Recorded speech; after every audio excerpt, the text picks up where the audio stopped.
పరలోకంలో కలిసి ఉండవలసిన వాళ్ళమేనా మనమంతా? ఆ దేవుని పిల్లలమేనా?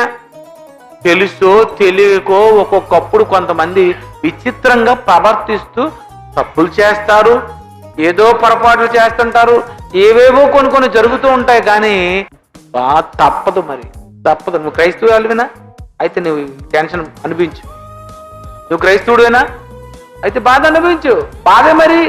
అదే ప్రభు, మరి వాళ్ళందరూ ఇస్కరియోతు యోధ అప్పగిస్తాడని తెలిసినప్పుడు ఇన్ని సంవత్సరాలు ఎందుకు మాతో తిప్పుకోవాలి అని అనుకో.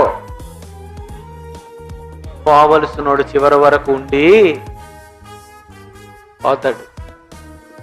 కానీ చివరి వరకు ఉండి పోయే కంటే ముందుగానే తెలుసుకొని సెట్ అవ్వండి. ఆత్మ కలిగించు ఐక్యతను కాపాడుకోవాలి. ఇది పరిశుద్ధాత్మ దేవుడు నీలో ఉంటే